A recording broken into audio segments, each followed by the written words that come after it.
চৌধুরী বাবু, আপনাকে তো একটা অডিও টেপ করতে হবে। Audio tape?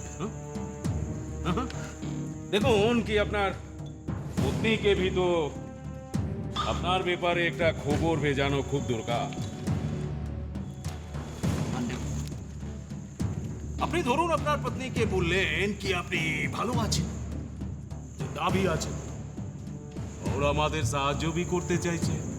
ও, তার মানে আপনারা আপনাদের ডিমান্ডগুলো আমার মুখ দিয়ে চেয়ে নেবেন। তার উপরে আবার আমার ওয়াইফকে উদ্দেশ্য করে সব মেসেজগুলো পাঠাবেন যাতে ও ভেঙে পড়ে, যাতে আশেপাশের লোকরাও পুলিশের ওপর জোর দেয়। আর সেটাই আপনারা চাইছেন কি, তাই তো? Good boy good boy good boy, बहुत अच्छा लड़का আছে। ঠিক আছে, তো কাল সকালে আমার আদমি আসবে জন্তল নিয়ে। আপনাকে কি কি বলতে হবে সেটা পিন্টু বলে দেবে।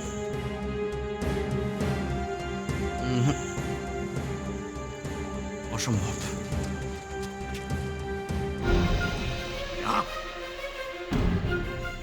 আমি কোনো অডিও মেসেজ রেকর্ড করব না। পুলিশকে ম্যানিপুলেট করার জন্য আমার স্ত্রীকে কাজে লাগাবে, কিছুতেই না। আমি এটা কিছুতেই হতে দেব না। इससे बोल क्या बोला? বললাম তো, আমি তোমার অডিও রেকর্ডিং করব না।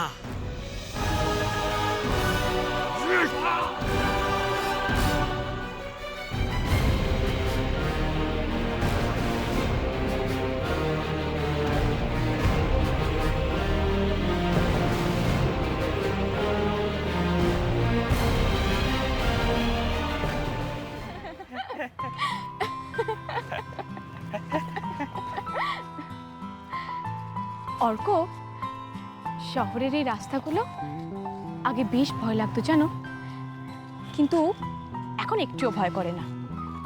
শহরের লোকজন, গাড়ি ঘোড়া, বাড়িঘর, আওয়াজ। তোমার শহরের এনার্জিটা ভালো লেগেছে, তাই তো?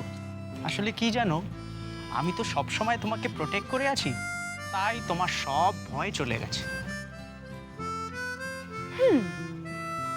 তুমি যদি এটা ভেবে আনন্দ পাও তাহলে তাই। এই, তুমি কি বলতে চাইছো? আমি কোনো ফ্যাক্টরি না?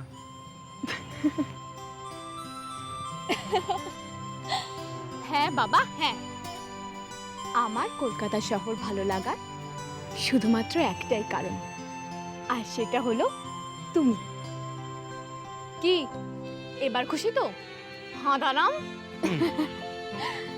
অর্ক, তুমি তো অনেক দেশ, অনেক শহর, অনেক জায়গা ঘুরেছো।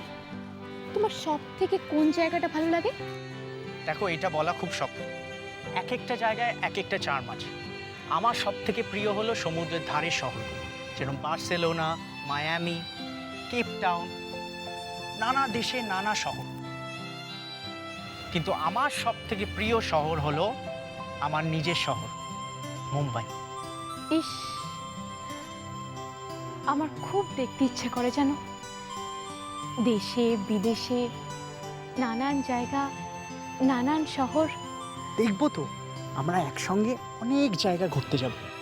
তুমি সমুদ্র দেখতে চাও? হ্যাঁ, তবে পাহাড় আরো বেশি ভালো লাগে। পাহাড়ের নির্জনতা, শান্ত স্নিগ্ধ পরিবেশ আমার ভীষণ ভালো লাগে। বইতে কত পড়েছি। আমার না খুব লোভ হয় জানো। এই এই জানো, দিদি আর নিখিল না মনে হয় পাহাড়ে কোনো একটা জায়গায় ঘুরতে গেছে। তাই? তুমি কি করে জানলে? না, ঠিক জানি না, তবে দিদি তো পাহাড় বেশি ভালোবাসে, আর নিখিলদা নিশ্চয়ই দিদির পছন্দ মতো জায়গায় দিদিকে নিয়ে যাবে। ওরা এখন কি করছে কে জানে। এই অর্ক, আমার দিদি এখানে আসার পরে আমি তুমি আমরা সবাই মিলে খুব আনন্দ করব। আমার দিদিকে দেখলে না তোমার ভীষণ ভালো লাগবে জানো। জানি তো, তুমি আর দাদা আমাকে যা বলেছে। কি হলো মামা? আবার এই তোমার পা ঠিক আছে তো? হ্যাঁ, কিন্তু জুতোটা ভেঙে গেল।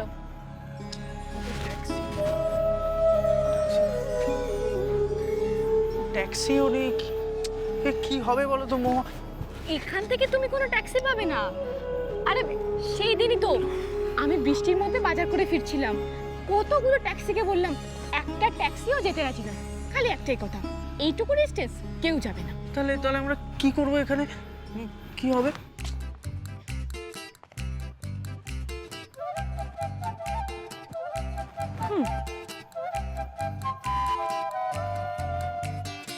খালি পায়ে হাঁটবো? আমি তো গ্রামের মেয়ে, আমার কোনো অসুবিধা হবে না। তবে তোমার একটু লজ্জা করতে পারে, একটা মেয়ে খালি পায়ে ভাঙা জুতো নিয়ে তারপর হাতে করে দিয়ে হাঁটছে। কি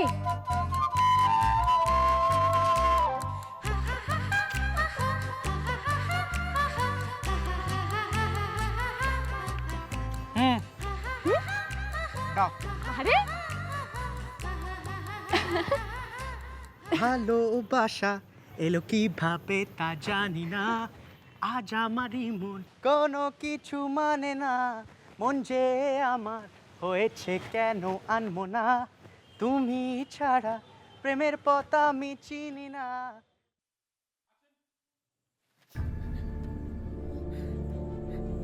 ওরকম একটা স্বপ্ন কেন দেখলাম? তারপরে তারপরে ওই কাণ্ড। না না, একটার সাথে একটার কোনো সম্পর্ক নেই।